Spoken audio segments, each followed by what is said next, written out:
चंगा करता है, तू चंगा करता है, यीशु तू चंगा करता है, तू जीवन देता है, तू जीवन देता है, यीशु तू जीवन देता है।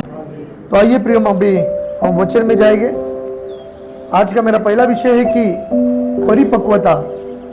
प्रिय, मसीह जीवन में एक परिपक्व होना बहुत जरूरी है।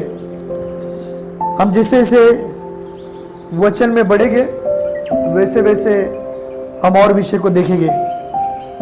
हम एक वचन पढ़ते प्रियो, इब्रानी की पत्री 5वां अध्याय उसका 11 वचन। इसके विषय में हमें बहुत सी बातें कहनी है, इसके विषय में हमें तुमसे बहुत सी बातें कहनी है, जिनका समझना भी कठिन है, इसलिए कि तुम ऊंचा सुनने लगे हो।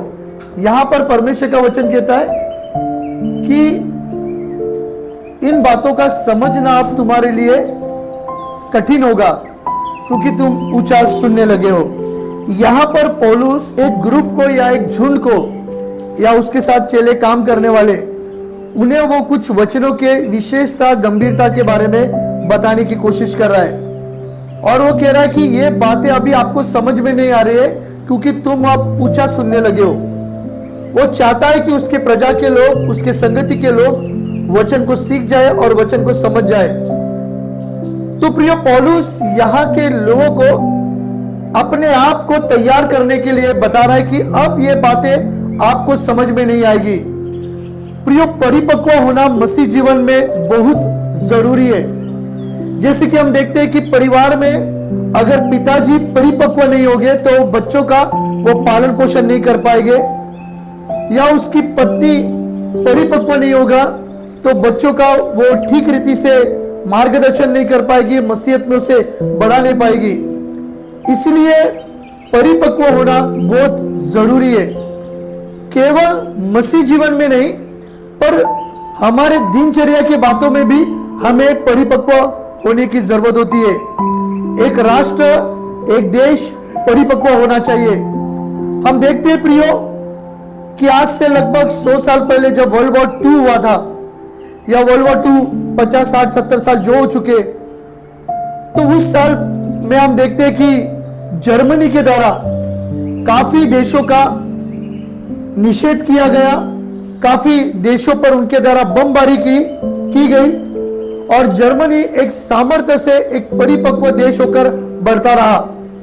पर ऐसा समय आया कि उसकी योजनाएं और उसकी जो विचारधारा थी, जब वो बदल गई, तब वो देश कष्ट में आया और उनका पतन हो गया, और उनके जो चलाने वाले पीएम थे, जो उनके नेता थे, उनका भी पतन हो गया। उसने अपने आप को मार के खत्म कर दिया। और जब वो देश बड़े कर्ज में था, वहां पर कुछ भी नहीं था और पूरी तरह से देश का नष्ट हो चुका था। जर्मनी में हिटलर जाने के बाद कुछ भी नहीं बचा था, पूरी तरह से वो देश नष्ट हो चुका था और बड़े कर्ज के नीचे दबा हुआ था। पर हमें देखने को मिलता है प्रियो कि फिर एक बार उस देश ने अपने आप को स्थापित किया, उस देश ने अपने आप को तैयार किया, और वो धीरे धीरे करके परिपक्वता की ओर बढ़ने लगे। आज कहीं पर भी जाते हैं तो 10 देशों में जर्मनी का निश्चय नाम आता है, जहां पर हमें देखने को मिलते हैं कि BMW, मर्सिडीज ऐसे बड़े बड़े उद्योग उस देश के द्वारा स्थिर किए गए, स्थापित किए गए। यहां तक कि उनके देश में लागू किया गया कि उनकी जो जर्मन भाषा है उसी में शिक्षा दी जाएगी और कौन से भी देश के अलग भाषाओं को मान्यता नहीं दी जाएगी। प्रियो, ये बताने का मकसद एक ही है कि परिपक्वता कितना जरूरी है मसीह जीवन में और निजी जीवन में। जब एक निजी जीवन में एक मनुष्य परिपक्वता की ओर होता है तो वो खुद भी परिपक्वता की ओर बढ़ता है, अपने देश को भी, अपने राष्ट्र को भी, अपने समाज को भी और अपने परिवार को भी वो परिपक्वता की ओर लेकर बढ़ता है। इसलिए प्रियो, मसीहत में हमें परिपक्व होना बहुत जरूरी है। और पौलुस ये बात बहुत दुख के साथ कह रहा है कि ये बातें तुम्हें अब समझ में नहीं आएगी और ये बातें तुम्हारे लिए थोड़ा वजन हो जाएगा। हम उसका 12 वचन पढ़ते। समय के विचार से तो तुम्हें गुरु हो जाना चाहिए था, समय के विचार से तो तुम्हें गुरु हो जाना चाहिए था, तो भी यह अवश्य हो गया है कि कोई तुम्हें परमेश्वर के वचनों की आदि शिक्षा फिर से सिखाए। तुम तो ऐसे हो गए हो कि तुम्हें अन्न के बदले अब तक दूध ही चाहिए। यहाँ पर वो एक झुंड को बता रहा है, उसकी संगति वाले काम करने वाले भाइयों को बता रहा है कि अब तक तुम्हें समय के हिसाब से गुरु हो जाना चाहिए था, पर आज भी तुम दूध ही पी रहे हो, पर तुम अन्न खाने के लिए तैयार नहीं हो रहे। प्रियो, हम यहाँ पर अपने लोगों को वचन के द्वारा तैयार करने की कोशिश करते हैं। पासबान के द्वारा या प्रवक्ताओं के द्वारा या बुजुर्गों के द्वारा हम तैयार नहीं होते। प्रियो, परमेश्वर के वचनों के द्वारा हम तैयार होते हैं। परमेश्वर का वचन हमें परिपक्व करता है और परमेश्वर का वचन हमें ताकत, बल और हियाव देता है। इसलिए प्रियो, मसीह जीवन में परमेश्वर का वचन ही हमारी स्थिति को बदलता है। हमारा मकसद यहाँ पर एक ही है कि आपको परिपक्व किया जाए, और परिपक्व करने का एक प्रोसीजर है। वो धीरे धीरे आपको परिपक्वता की ओर लेकर चलेगा, और एक समय ऐसा आएगा आप परिपक्व हो जाएंगे और आपके द्वारा अनेक लोग परिपक्व किए जाएंगे। इसलिए प्रियो, यहाँ पर हम अनेक पासबानों को बुला रहे हैं कि आप मसीहत में तैयार हो जाए, आप शाने हो जाए और आप प्रभु की महिमा के लिए और ताकत और बल के साथ प्रभु की सेवा के लिए आप खड़े हो जाए। और यहाँ पर पौलुस कहता है कि समय के हिसाब से तुम्हें गुरु हो जाना चाहिए था। गुरु होना मतलब अनेक लोगों का नेतृत्व करना, गुरु होना मतलब अनेक लोगों का मार्गदर्शन करना, गुरु होना मतलब कि अन्य जाति के लोग, समाज के लोग उनके पास आकर सलाह लेंगे कि भाई मेरे जीवन में ये कठिनाई है, मेरे परिवार में ये कठिनाई है, मुझे क्या करना चाहिए, मुझे बताइए, मुझे सलाह दीजिए। प्रियो, हमें मसीह जीवन में गुरु बनना है। जब हम मसीह में जीवन में हम कुछ सीख जाएंगे तो हम इतर भाई बंधु को सिखा देंगे। और सीखने का उम्र नहीं है, सीखने के लिए एक 10 साल का भी बच्चा परिपक्वता में बढ़ सकता है और एक 60 साल का बुजुर्ग भी परिपक्वता में बढ़ सकता है। उसके बातचीत के द्वारा, उसके बर्ताव के द्वारा और उसकी जीवन शैली फल के द्वारा आप देख लेंगे कि यह बच्चा, यह पुरुष परिपक्व है क्या नहीं। इसलिए प्रियो, समय के हिसाब से हमें गुरु हो जाना चाहिए था। पौलुस यहाँ पर इन शब्दों का इसलिए इस्तेमाल कर रहा है कि वे काफी सालों से प्रभु में हैं, पर अभी तक वो गुरु नहीं हुए, अभी तक ही वो दूध पी रहे और वो अन्न खा नहीं पा रहे। प्रियो, मसीह जीवन में यदि आपको और मुझे परिपक्व होना है तो हमें अन्न खाना पड़ेगा, क्योंकि प्रभु का वचन कहता है मनुष्य केवल रोटी से ही नहीं पर परमेश्वर के मुख से निकले हर एक वचनों से जीवित रहेगा। परमेश्वर का वचन प्रियो हमें जीवित रखता है। इसलिए प्रियो, हमें नित्य परमेश्वर के वचन को खाने की जरूरत है, उसी के द्वारा हम परिपक्व होते रहेंगे। आगे, क्योंकि दूध पीने वाले बच्चे को तो धर्म के वचन की पहचान नहीं होती, क्योंकि वह बालक है। क्या लिखा है प्रियो? दूध पीने वालों को धर्म की वचन की समझ नहीं होती, क्योंकि वो तो बालक है। प्रियो, आज आपको अपने आप को जांचने की जरूरत है कि हम बालक है, क्या हमें वचन की समझ है। अगर वचन की समझ नहीं है तो परमेश्वर के पास प्रार्थना कीजिए, प्रभु मैं एक कमजोर मनुष्य हूं, पर मुझे वो बुद्धि का आत्मा, मुझे वो सामर्थ्य का आत्मा चाहिए कि जिसके द्वारा मैं आपके वचन को समझ सकूं। प्रियो, परमेश्वर का वचन ऐसा कहता है कि जिसके पास बुद्धि नहीं है वो परमेश्वर के पास बुद्धि मांगे। आपको नित्य आपके प्रार्थना में परमेश्वर के वचन का प्रकाशन मांगने की जरूरत है। जब आप मसीह जीवन में बढ़ने लगेंगे, आप मसीहत में चलने लगेंगे और आप वचन को पढ़ने लगेंगे, निश्चय परमेश्वर आपको वचन समझने के लिए बुद्धि दे देगा। जिसके पास बुद्धि नहीं है वो परमेश्वर के पास बुद्धि मांगे। और प्रियो निश्चय परमेश्वर हमारा देने वाला परमेश्वर है। हालेलुया। आगे, पर अन्य सयानों के लिए है, अन्य सयानों के लिए है, जिनकी ज्ञान इंद्रिया अभ्यास करते करते, जिनकी ज्ञान इंद्रिया अभ्यास करते करते भले बुरे में भेद करने में, भले बुरे में भेद करने में निपुण हो गई है। निपुण हो गई है। क्या कहता है वचन? कि भले बुरे में भेद करने में निपुण हो गई है। मतलब उन्होंने काफी समय तक, काफी सालों तक वचन में अभ्यास किया है, वचन में उन्होंने समय बिताया है और वचन में वो काम कर रहे हैं, वो कार्य कर रहे हैं और अपने आप को वचन के द्वारा तैयार कर रहे हैं। इसलिए अन्य किसी किन लोगों के लिए, सैनों के लिए, जो शाना मनुष्य है वो वचनों को खा सकता है। इसलिए प्रियो, हमें पवित्र वचन में समय बिताने की जरूरत है। मैं देखता हूं कि अनेक लोग कहते हैं कि पास्टर जी या कोई ब्रदर या कोई भाई करके बोलता है कि हमारे जीवन में इतनी दुविधा क्यों है, हमारे जीवन में इतनी समस्या क्यों है। इतर भाइयों बहनों के जीवन में हम देखते हैं कि वे दुष्टाई से काम कर रहे हैं, वे दुष्टाई से चल रहे हैं और वो सारी बातों में लोगों को फंसाने का काम कर रहे हैं, पर वो कितने हंसते खेलते हुए जीवन को बिता रहे। तो ये दुख और ये क्लेश हमारे जीवन में क्यों है? प्रियो, मैं आपको बताना चाहता हूं कि गलत करने वाला या गलत काम करने वाला मनुष्य, उसका पहले से माइंडसेट होता है कि उसको गलती करना है। उसकी विचारधारा यही होती है कि उससे गलती करना है, उसे गलत रीति से पैसे कमाने या उसे गलत रीति से ही आगे बढ़ना है।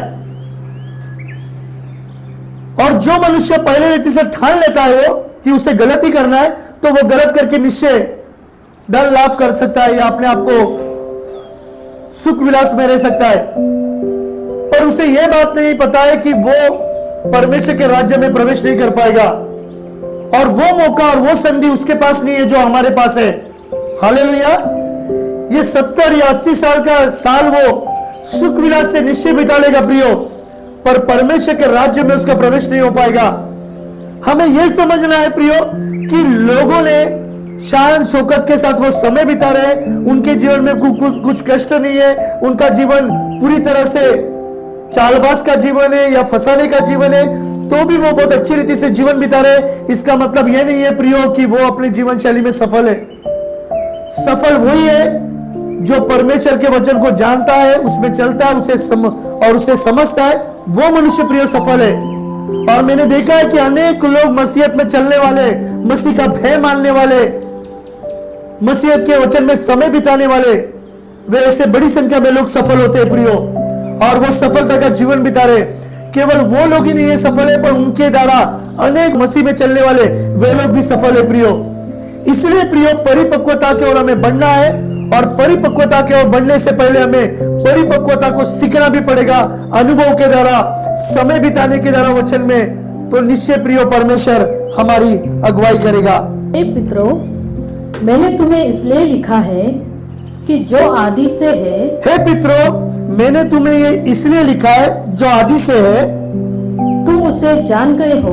तुम उसे जान गए हो। हे जवानों, हे जवानों, मैंने तुम्हें इसलिए लिखा है, मैंने तुम्हें इससे लिखा है कि तुम बलवंत हो, कि तुम बलवंत हो और परमेश्वर का वचन तुम में बना रहता है, और परमेश्वर का वचन तुम में बना रहता है, और तुमने उस दुष्ट पर जय पाई है। और तुमने उस दुष्ट पर जय पाई है।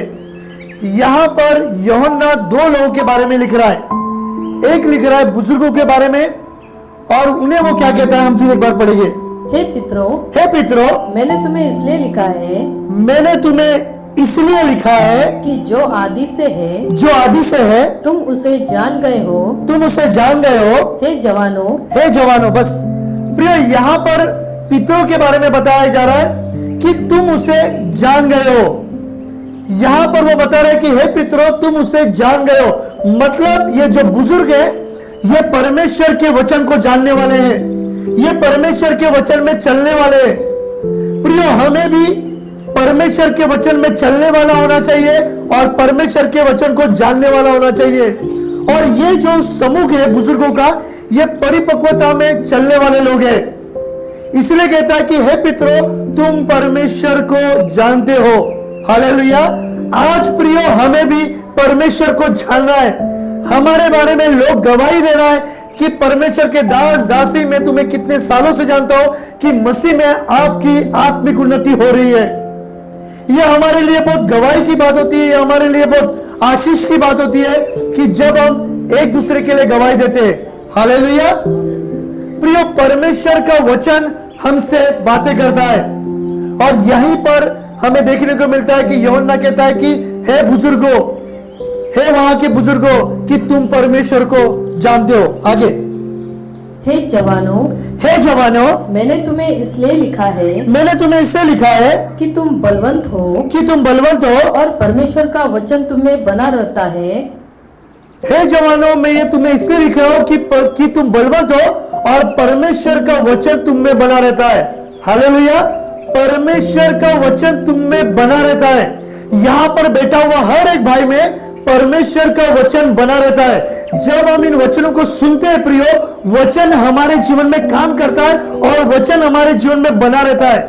आपको यह ध्यान में रखना है, आपको यह याद रखना है कि परमेश्वर का वचन हम में बना हुआ है। जब आप किसी भी स्थिति में जा रहे हैं, हालात में जा रहे हैं, तो आपको वो याद रखना है जो परमेश्वर का वचन आप में बना हुआ है। हर एक स्थिति के लिए, हर एक परिस्थिति के लिए परमेश्वर का वचन आप में बना हुआ है। विशेष करके जब जवान मसीहत में बढ़ते रहते हैं, कॉलेज में जा रहे हैं, जॉब कर रहे हैं, नौकरियां कर रहे हैं, भिन्न भिन्न प्रकार के चैलेंजेस होते हैं, टेम्पटेशन होते हैं, उस समय में प्रिय हमें याद रखना है कि परमेश्वर का वचन हम में बना हुआ है। जब हम ये बातों को भूल जाते हैं कि परमेश्वर का वचन हमें बना नहीं है, तब प्रियो हमारी दिशा घूमने लगती है। हम परमेश्वर के मार्ग से दूर जाने लगते हैं। हम परमेश्वर के मार्ग से प्रियो यहां वहां भटकने लगते हैं। इसलिए एक परिपक्वता मनुष्य को यह समझना है कि परमेश्वर का वचन हम में बना हुआ है। अगर हमारे जीवन में परिपक्वता नहीं रहेगी प्रियो, तो हम इस संघर्ष में, इस आध्यात्मिक लड़ाई में हम खड़े नहीं रह पाएंगे। हमारे यहाँ पर एक छोटा बच्चा हो दो, जवान हो दो, बुजुर्ग हो दो, हर एक भाई बहन के पास संघर्ष है। उनकी व्यक्तिगत चैलेंजेस है प्रियो। उन चैलेंजेस को, उस व्यक्ति के संघर्ष को हमें समझने की जरूरत है और वो समझकर प्रियो हमें कैसे लड़ना है वो भी जानने की जरूरत है। इसलिए कहता है कि हे भाइयों, हे जवानों, तुम बलवंत हो क्योंकि परमेश्वर का वचन तुम में बना हुआ है। हालेलुया। जब परमेश्वर का वचन हम में बना हुआ है तो वचन काम करने वाला है। अगर परमेश्वर का वचन हमारे में बना हुआ नहीं है तो वचन काम नहीं करेगा प्रियो। इसलिए प्रियो हमेशा हमें ध्यान रखना है कि परमेश्वर का वचन हम में बना हुआ है, वचन की हमें घोषणा करना है, वचन हमें छुटकारा देने वाला है। हालेलुया। कि जिसके द्वारा हम एक परिपक्वता की ओर बढ़ते रहेंगे। परिपक्वता पे चलने वाला मनुष्य प्रियो पूरी तरह से वचन पर निर्भर होता है। अनेक लोग अपने रिश्तेदारों पर, अपने भाई बंधु पर या कलीसिया के लोगों पर निर्भर होते हैं, पर एक सच्चा मसीह में चलने वाला मनुष्य परमेश्वर के वचन पर निर्भर होता है। और जो परमेश्वर के वचन के ऊपर चलने वाला मनुष्य होता है प्रियो, वो कभी भी ठोकर नहीं खाएगा। हालेलुया। वो कभी भी नहीं ठोकर खाएगा। आपका भरोसा यहां वहां उस पर होगा प्रियो, आप निश्चित ठोकर खाएंगे। पर एक परिपक्व मनुष्य पूरी तरह से परमेश्वर के वचन पर निर्भर होता है और यही बात प्रियो हमें सीखने की जरूरत है। आगे, और तुमने उस दुष्ट पर जय पाई है। और तुमने उस दुष्ट पर क्या किया है? जय पाई है। जय पाने वाला है, जय मिलने वाला नहीं है।